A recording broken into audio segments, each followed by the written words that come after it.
the mind can intimate the self, and I think my mind is doing this. Yes. And it becomes clever and more clever and more clever, because each experience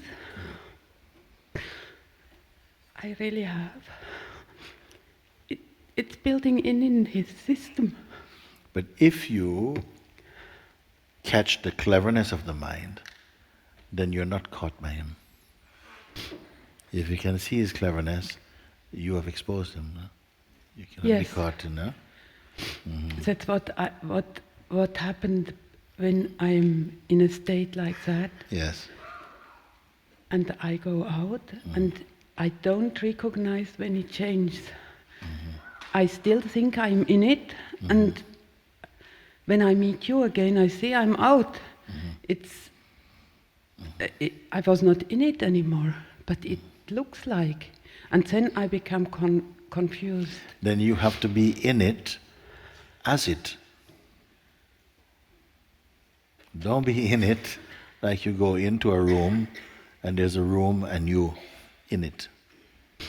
When you go in it, you must become it. The trouble is the I. The trouble is the I. You kept the I, and the I kept the one who is responsible, the one who decides, I did that, I made a mistake, I. And it's this I that the mind is imitating in front of him. You see? Because it's there. And something cares about this I, which is identity for the moment. You are deeper than this I identity. You see? Because the identity is strongly believed in, identity becomes I entity. It begins to be like it's a separate thing, like it's real. But it's only thought-based. It's only a thought. Believed in deeply, it becomes like a thing. It becomes like a being. It's a fake being. It's not true. The one you are speaking as at the moment, because the consciousness has stabilized a bit in this identity. Do you see it? It has stabilized. So what happens? It's keep referring to everything from this position of identity, but it's not yet home. Can you see? Can you see? I need to know. Can you see this?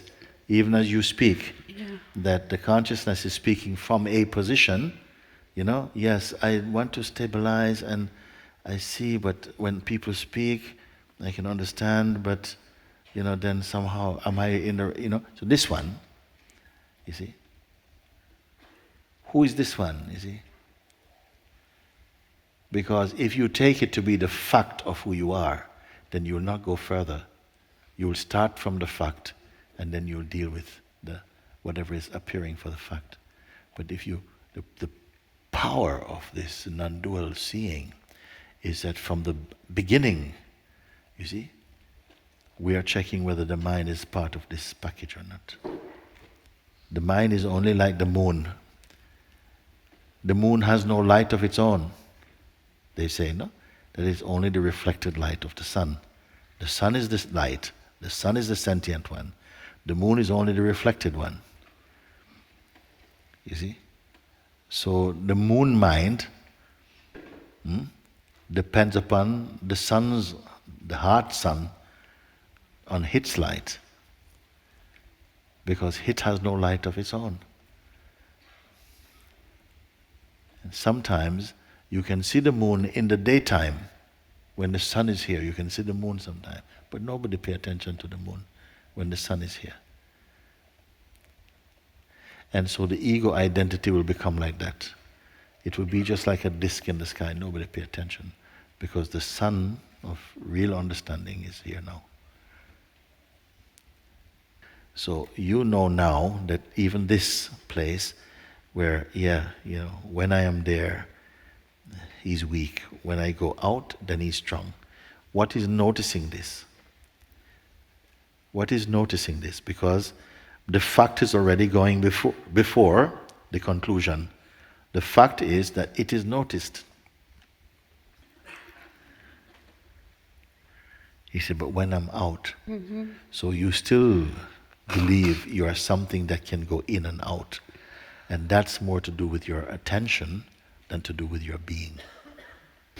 Who follows? Thank you. So that is to do more with your attention than your being, and you're calling your attention you. When I go out, his voice is strong. Or he puts his voodoo hand over me, and I don't know. I think I'm something I'm not. Then I wake up. You see? When I'm here, when I'm in the state of presence, I see him. He can't fool me. So something is not steady. And now you want to know how I can be steady. Yes. But you're still functioning as something which comes in and goes out. Deeper than this is the awareness in whose light the sense of going in and coming out is seen. Now, just as when you're in the state of presence, you can see the mind and he's weak. In the same way, when you're in the pure state of awareness, you can see the presence and the sense of oscillation. And you know this doesn't touch you, you're beyond it.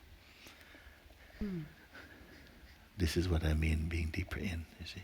This would be the polar star. This would be the polar star, yes.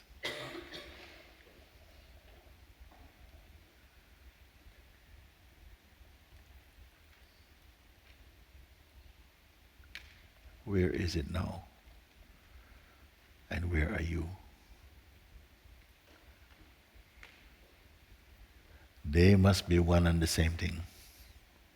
Cannot be two things. This is why I ask you, are you an object in the front of the lens of perception? Or are you behind the lens of perception? Or are you both? Everybody question. Are you an object in front of the lens of perception? And if you say yes, who is behind the lens? Looking at you. Something other than you?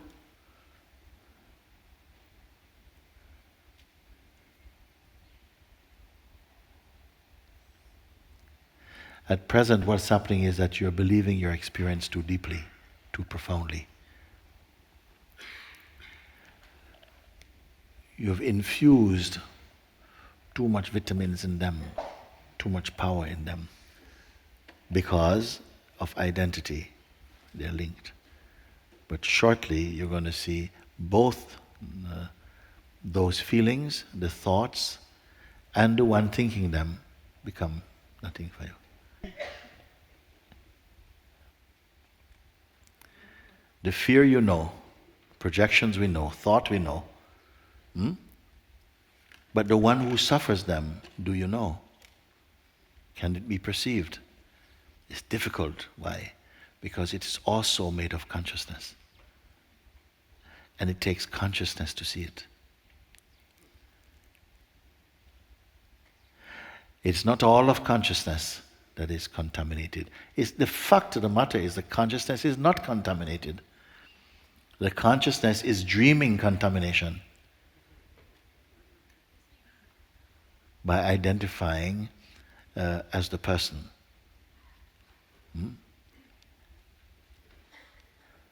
So consciousness cannot experience this game of life without this identity, and the password is I am the body. This is the password to enter this game. I am the body, enter, you're in, and fight, starting. That's how it will be. Unless the consciousness believes I am the body, other conditioning cannot stick. This is the root idea, and then other ideas can begin to be grafted in.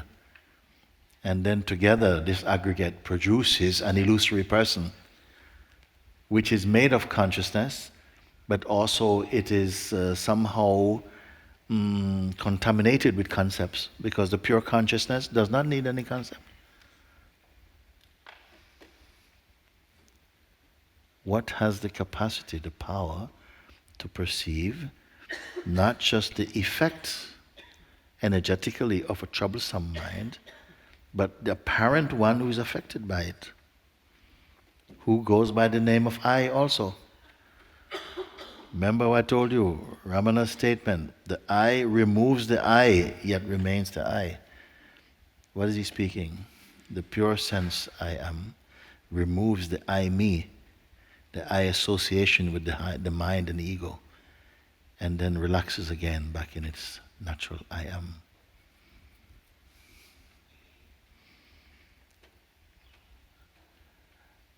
The fact goes before the conclusion is recognized. What is the fact? The fact is this, that it is perceivable. At first you may feel, I can feel the pain, but the one who feels the pain, who suffers the pain, it's me. You see? So, okay, if there's something says it's me, takes ownership of the pain, there's no space left to look. But if you say, no, it is some idea I have of who I am, who is suffering this pain. And because of the idea I have of who I am, that idea is linked to the pain. They are together, they work together.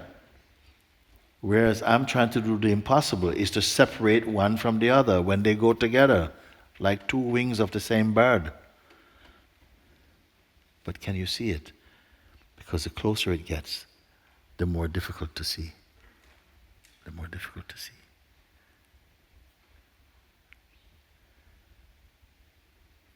You're always seeing, but you're not aware you're always seeing. This is the trick. Every day, at so many points, the mind relaxes into the pure self, but you're not aware of it.